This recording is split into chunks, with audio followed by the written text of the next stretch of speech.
আমি বিধানসভায় আমার কিছু কাজে এসেছি, আমি কোনো তালিকা নিয়ে আসিনি। মানে এগুলো সব speculation. There is nothing like that. গতকাল যে মিটিংটা হলো এমএলএ হোস্টেলে, ওখানে কারা কারা ছিলেন, কি কথা হলো? আপনি আড্ডা দিতে গেছিলাম, মুড়ি খেতে গেছিলাম, মুড়ি, শসা, পেঁয়াজ, লঙ্কা। আপনাকে যে বহিষ্কার করা হলো, কি বলবেন? এরকম বলেছি কালকে যে আপনাদের দিয়েছি। আপনারা কি মমতা বন্দ্যোপাধ্যায়কে নেত্রী মানছেন, অভিষেক বন্দ্যোপাধ্যায়কে নেতা মানছেন না?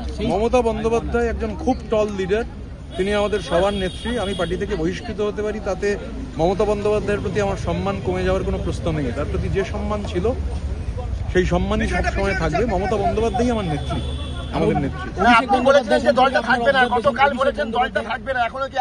বন্দ্যোপাধ্যায় সম্পর্কে আপনার অবজারভেশন, আপনি কি নেতা মানেন না? দেখুন, একটা পার্টি, সেই পার্টিটা ঘটনাচক্রে একটা এত বড় পোল ডিব্যাকেল হয়ে, সেই পার্টিটা মমতা বন্দ্যোপাধ্যায় যে পার্টি তৈরি করেছিলেন, সেই পার্টির বদলে একটা কর্পোরেট স্টাইলে পার্টি চলতে গিয়ে যে মানে তৃণমূল ব্যাপারটার সঙ্গে সেই যে স্ট্রাকচার অভিষেক বন্দ্যোপাধ্যায়রা করতে চেয়েছেন। ধরুন, আমি তো বলিনি 26 দিন বাদে যখন বেরিয়ে সে গণপিটুনি হোক বা চোর পিটুনি হোক খেলেন, খাওয়ার পরে হচ্ছে বললেন যে সংবাদ মাধ্যম শুনেছে যে জনগণ আমায় নিরাপত্তা দেবে। জনগণ যাকে নিরাপত্তা দেবে তাকে কেন্দ্রীয় নিরাপত্তা চাইতে হচ্ছে কেন? আমি আমার সঙ্গে একজন আমার নিরাপত্তা রক্ষী যিনি আছেন, আমার সিনিয়র দাদা, তিনি যে একজন থাকেন এই গাড়ি নিয়েই, ওনাকে নিয়েই, আরও একজন, উনি না থাকলে অন্য একজন, আমরা উলুবেড়িয়া যাই, যাতায়াত করি।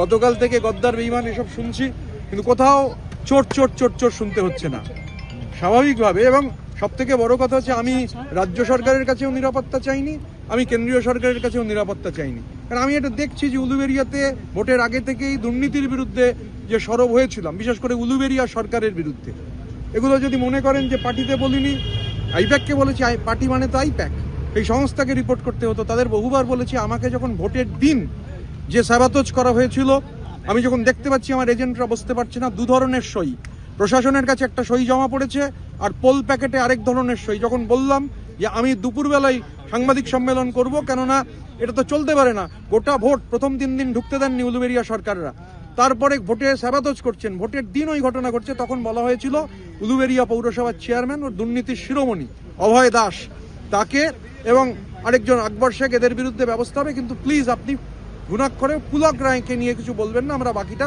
নিশ্চিতভাবে দেখব। তা আমার এখন বলার, সরকারকে অনুরোধ করব যে বিশেষ করে এরম পুলক রায়েরা, উলুবেড়িয়া সরকাররা যারা আছেন, শুধু এরা নন, এখানে উনি পিডব্লিউডি পিএইচির মন্ত্রী ছিলেন। উনি কার জন্য পিডব্লিউডি পিএইচির মন্ত্রী ছিলেন? কোথায় হচ্ছে ওনার দপ্তরের আধিকারিকরা যেতেন?